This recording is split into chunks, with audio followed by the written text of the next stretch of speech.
लाजाळूचं झाड तुमच्याकडे असेल तर हा व्हिडिओ चुकूनही स्किप करू नका. नमस्कार मित्रांनो, श्री स्वामी समर्थ. मित्रांनो, तुम्हाला तुमच्या गॅलरीत किंवा तुमच्या अंगणात वेगवेगळी झाडे लावण्याचा छंद असेल ना, तर लाजाळूचं झाड तुमच्याकडे असायलाच हवं. कारण हे झाड प्रचंड फायदा देतं.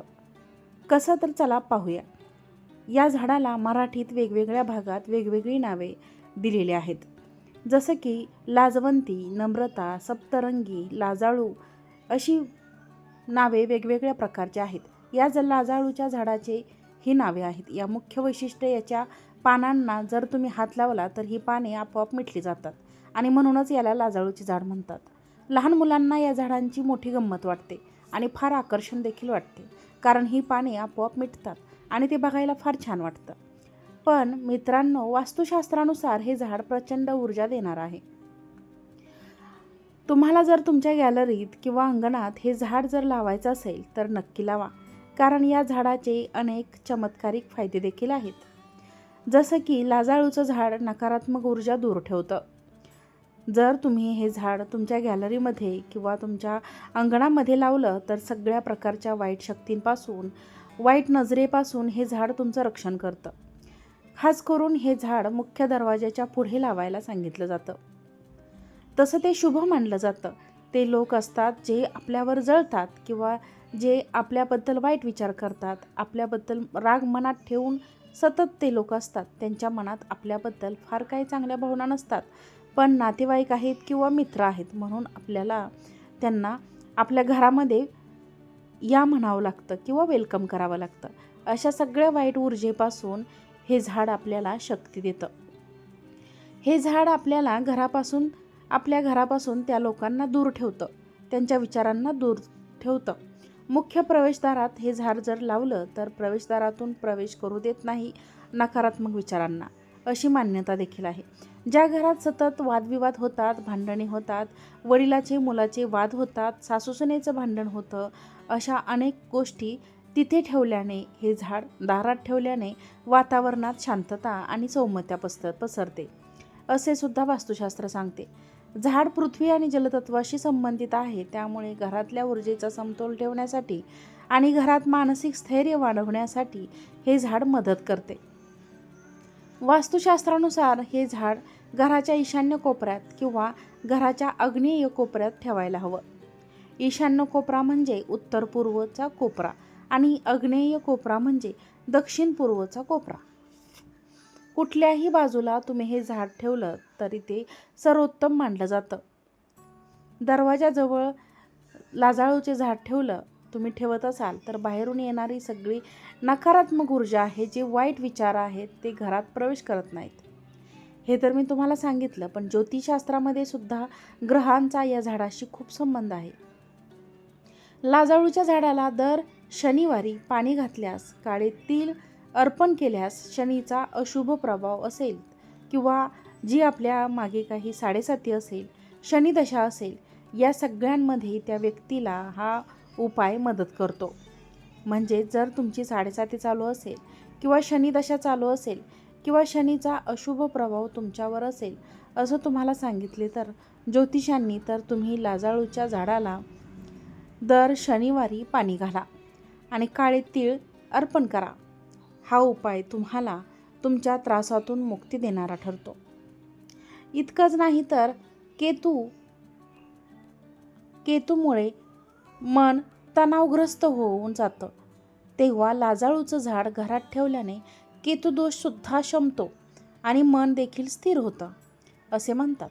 सगळ्यात इंटरेस्टिंग गोष्ट म्हणजे तुम्हाला माहिती आहे का, पूर्वी लाजाळूच्या झाडाच्या बिया दिवाळीला लक्ष्मीपूजनामध्ये ठेवल्या जायच्या. पूर्वी पैसा सहज पाहायला मिळत नाही, त्यामुळे पैसे कॅशमध्ये सहज उपलब्ध नसायचे. त्यामुळे लक्ष्मीचे प्रतीक म्हणून लक्ष्मीपूजनात वापरल्या जायच्या. जसं की कवड्या आहेत, लक्ष्मीच्या कवड्या त्यांना म्हटलं जातं. तसेच लाजाळूच्या झाडाच्या बिया, या बियासुद्धा लक्ष्मीपूजनामध्ये ठेवल्या जायच्या आणि त्या लक्ष्मीपूजन करून झाल्यानंतर मग ती तिजोरीमध्ये ठेवल्या जायच्या. पूर्ण वर्षभर त्या बिया तिजोरीमध्ये असायच्या. पुढच्या वर्षी जुन्या बिया काढून पुन्हा दिवाळीत त्याची पूजा करून नवीन बिया ठेवल्या जायच्या आणि त्यांची पूजा करून पुन्हा त्या तिजोरीमध्ये देखील ठेवल्या जायच्या. जिथे कुठे तुम्ही पैसे ठेवता तिथे ठेवल्या जायचे. लक्ष्मी प्राप्तीसाठी या उपायाचा लाभ व्हायचा असं सांगितलं जायचं. आजही अनेक ज्योतिषी हा उपाय करायला सांगतात. तुम्हाला जर तुमच्याकडे लाजाळूचं झाड लावायचं असेल तर ते शुक्रवारी किंवा शनिवारी लावा. त्यामुळे देखील आर्थिक लाभ होतो असे म्हटले जाते. आता आरोग्याच्या दृष्टीने बघायला गेला तर लाजाळू ही औषधी वनस्पती आहे. आयुर्वेदात याला लाजाळू वनस्पती म्हणतात. याची मुळे, पाने आणि फुले सगळंच औषधी म्हणून वापरलं जातं.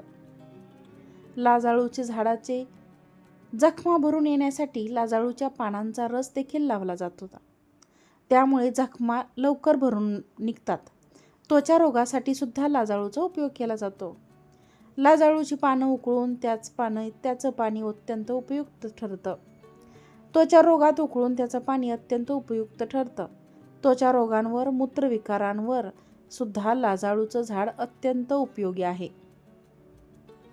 हा उपाय कसा करायचा हे तुम्ही आयुर्वेदिक तज्ज्ञ डॉक्टरांना विचारून करावा. कारण तुमचा आजार नक्की काय आहे, त्याच्यासाठी किती प्रमाणात या पानांचा उपयोग व्हायला हवा हे तुम्हाला डॉक्टरांच्या सल्ल्यानेच करायला हवे. महिलांच्या मासिक पाळीमध्ये देखील महिलांना जो त्रास असतो त्यासाठी सुद्धा या झाडाची पाने अत्यंत उपयोगी मानली जातात. संशोधनानुसार लाजाळूच्या अर्कामध्ये अनेक चांगले गुणधर्म असतात जे आजार दूर ठेवतात. धार्मिक महत्त्व मी तुम्हाला सांगितलं की माता लक्ष्मीचं प्रतीक म्हणून त्याच्या बियांचा उपयोग होतो. पण इतकंच नाही तर काही परंपरामध्ये काही घरांमध्ये लाजाळूच्या झाडालाच माता पार्वतीचं प्रतीक सुद्धा मानलं जातं आणि माता पार्वतीचं प्रतीक म्हणून तिचं दर्शन देखील घेतलं जातं. एकंदरीतच काय तर लाजाळूची वनस्पती पवित्र आहे, सात्विक आहे, सकारात्मक ऊर्जा आहे आणि ही ऊर्जा निर्माण करणारी वनस्पती आहे. लाजाळूचं झाड हे केवळ निसर्गाची करामत नाही तर सकारात्मक ऊर्जा, मानसिक शांती आणि आरोग्याला लाभ देणारी दैवी झाड आहे. वास्तुशास्त्रानुसार ते घरातील नकारात्मक ऊर्जा शोषून घेतं आणि ज्योतिषशास्त्रानुसार पाप ग्रहांच्या दोषातून मुक्ती देतं आणि आयुर्वेदिकनुसार शरीर आणि मन दोन्ही आरोग्यदायी ठेवतात. घराच्या गॅलरीत, गच्चीवर किंवा गॅलरीमध्ये कुठेही जिथे जागा असेल तुमच्या कुंडीमध्ये एकतरी लाजाळूचं झाड नक्की लावा आणि अनुभव नक्की घ्या आणि कमेंटमध्ये मला नक्की सांगा. व्हिडिओ आवडला असेल तर व्हिडिओला एक लाईक करा, चॅनलला सबस्क्राईब करा आणि हा व्हिडिओ जास्तीत जास्त लोकांना शेअर करा. आजचा व्हिडिओ पाहिल्याबद्दल तुम्हा सर्वांचे मनापासून खूप खूप धन्यवाद. श्री स्वामी समर्थ. जय जय स्वामी समर्थ.